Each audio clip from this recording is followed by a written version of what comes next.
घन जंगल में मिट्ठू सब पक्षी और जानवरन के दुलारा रहे, क्योंकि वो कब्बो केहू के परेशानी में ना देख सकत रहे और हमेशा ओकनी के मदद खातिर तैयार रहत रहे। एगो सुबह जब वो अपन पेड़ पे सूतल रहे त एगो आवाज सुन के ओकर आँख खुल गई। मिट्ठू भैया हमार मदद करा। अरे ई केकर आवाज है? मिट्ठू जागल तो वो चिंकी कोयल के सामने देखलस। ओकर पंख में चोट लागल रहे और ओकरा लगे एगो सेब रहे। अरे तारा पंख से तक खून निकल रहल बा। हाँ, हम अपन बच्चन खातिर खाना लेके जात रही, तभी मांझा हमार पंख में उलझ गइल। अब हमरा से उड़ल नइखे जात और हमार बच्चा भूखाइल पड़न सा। तू ई खाना ओकनी तक पहुंचा देबा तो तहर मेहरबानी होखी। अरे एमे मेहरबानी के कौन बात है? हम अभी सेब के तारा घरे दे के आवतानी। मिट्ठू सेब के अपन चोंच में दबैलस और ओकरा के कोयल के बच्चन के लगे छोड़ आइल।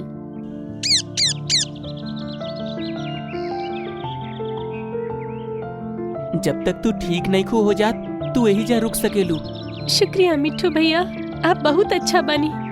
मिट्ठू यही तरह हमेशा जंगल के हर जानवर और पंछी के मदद करत रहे और सब ओकरा के पसंद करत रहन सब। एक दिन मिट्ठू फल के बाग में पहुँचल जहाँ ओकरा के अमरूद के पेड़ नजर आइल।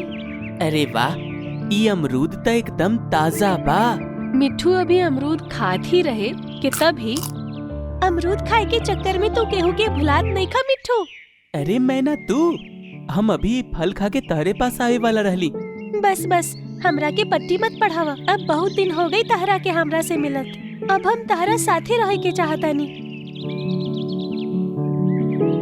हाँ काहे ना, हम भी तो ये चाहतानी। तो ठीक बा, चला ले चला हमरा के अपना घरे। वो दोनों एक दूसरा के पति पत्नी मान लेलसन और मैना मिट्ठू के साथे ओकर डाल पर बनल घोंसला में रहे लागल। एगो सुबह दोनों बात करत रहन स, तबे एगो बुलबुल वहाँ आ गइल। मिट्ठू भैया जल्दी हमरा साथे चला। का हो गई? का बात बा? हमार बच्चा की तबीयत बहुत खराब बा। तू जल्दी से हमरा साथे डॉक्टर खरगोश के लगे चला। हमरा ओकर घर के रास्ता नहीं खे पता। ठीक बा, हम अभी चलतानी। एक मिनट मिट्ठू, तू जाए से पहले हमरा से पूछला है का? मैना तोके दिख रहल बा ना बेचारी कितना परेशान बिया। परेशान है तो का भाई, हम तारा के सवेरे सवेरे ऐसे ना जाए दिन कहीं। और बुलबुल तू तारा के डॉक्टर खरगोश के लगे जाए के बाद तो कोनो और जानवर के साथ जा। ई तारा साथे कहीं ना जाई है।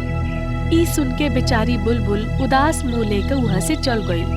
अब तू हमार पति हवा, ऐसे कहीं भी मुँह उठा के ना जा सकेला, समझ गई ना? ए पर मिट्ठू चुप तो हो गई, लेकिन ओकरा बुलबुल खातिर बहुत बुरा लागत रहे। अगला दिन सोनू कबूतर और तीनू चिड़िया मिट्ठू के लगे अइलसन। मिट्ठू भैया, हम बहुत बड़ मुसीबत में बानी, आपके मदद चाहिए। तू कौनो मुसीबत में होखा, हम अपन पति के कहीं ना भेजम। अरे मिट्ठू भैया, ये का कहतारी? कोई आपके पास आए और आप ओकर मदद ना करी, ऐसन कबो भइल बा का? ना भइल बा, लेकिन अब होई। तभी जंगल के मिट्ठू रहन, आज हमार पति बाड़न, हम इनका के कहीं ना जाए देम। तू लोग जा सकेला जा। मिट्ठू एकरा पे जहर के घूंट पी के रह गई। कबूतर और तीनों चिड़िया वहाँ से चल गइलसन। अब कई दिन ऐसे ही गुजर गई। धीरे धीरे पूरा जंगल में मिट्ठू के ये बात फैल गई। अब कोई भी मिट्ठू के लगे मदद मांगे ना जात रहे। कुछ दिन बाद मैना एगो अंडा देलस और फिर ओकरा में से एगो बच्चा बाहर निकलल। एकर नाम हमनी के मुन्नू रखम जा। तभी पास ही के जंगल में रहे वाला गोल्डी बाज के नजर ओकरा पे पड़ल। अरे वाह, मिट्ठू के शादी भी हो गई और बच्चा भी। लागत अब मिट्ठू से बदला लेवे के सही समय आ गइल बा। ई हमरा उरात कबूतरी के बच्चा के ना खाए देले रहल नु। अब देखा हम का करतानी। कुछ दिन बाद दोपहर के टाइम मैना मिट्ठू से कहलस, सुना तानी, हमरा बहुत भूख लागल बा, ता आप हमरा खातिर और मुन्नू खातिर खाए खातिर कुछ लेके आई ना। हाँ अभी जाता नहीं, तू फिकर मत करा। मिट्ठू अभी जंगल से थोड़ा दूरी पर ही आयल रहे कि तभी गोल्डी बाज ओकरा सामने आ गई। मिट्ठू बाबू, बाप बने के मुबारकबाद तो लेते जा ना। मिट्ठू तेज तेज उड़े लागल, लेकिन बाज ओकरा के पकड़ ही लेलस। और ओकरा के अपन चोंच और पंजा से अधमरा कर देलस। अब तो तू उड़ नहीं खा सकत, चल के ही धोके जाए के पड़ी। लेकिन हमके नहीं के लागत कि तू अपन बीवी और बच्चा के बचा पाईबा। ई कह के बाज वहाँ से चल गइल और फिर कुछ ही देर में मैना के घोंसला पे पहुँच गइल। मैना, आज तो तहारा घरे हमार खुली पार्टी बा। हमके लागता कि तहारी बच्चा के टेस्ट तब बड़ा बढ़िया होई। हे भगवान, ये बाज कहाँ से आ गइल? दूर रहा हमार बच्चा से, ना तो ठीक ना होगी। अच्छा, का कर लेबू तू? एकरा तहरा आँख के सामने ही मारब। ई कह के गोल्डी बाज मुन्नू के तरफ बढ़ल ही रहे कि अचानक सोनू कबूतर ओकरा सामने आ गइल। दुष्ट बाज, दूर रही बच्चा से। तू एगो कबूतर हमके रोकबे। बाज अब कबूतर पे भी हमला कर देलस।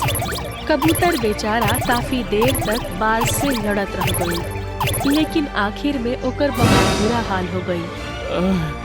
दुष्ट बाज, चल जो यहाँ से। बाज अभी कुछो करे तभी कटफोड़वा उहवा आ गई। दुष्ट बाज, अब यहाँ से चल जो। ई बचाऊ मिठू के बाद जे हमेशा जंगल के जानवरन के मदद करेला। हम तो के एकरा साथे कुछ भी गलत ना करे दे। अब तू भी आ जा, दिखा दे कितना दम बा में। अब कटफोड़वा और बाज में भी लड़ाई होखे लागल। थोड़ी देर तक कटफोड़वा बाज के काफी हद तक जख्मी कर देलस। तू हमके चोटिल करके ठीक ना कइले। अब देख। बाज अपन पूरा ताकत से कटफोड़वा पे अपन चोट से हमला कर देलस। अभी ना बाजी। अब बाज एक बार फिर से मुन्नू की तरफ बढ़े लागल। तभी मोंटू बंदर उहवा आ पहुंचल। ओकरा साथे जिराफ, भालू, लोमड़ी, बघीरा और रामू हाथी भी आ गइलन स।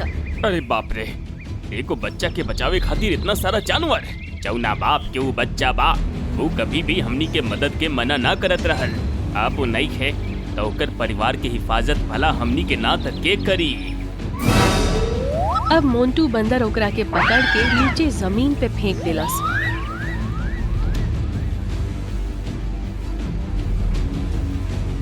और सब जानवर ओकरा के खूब मरलसन।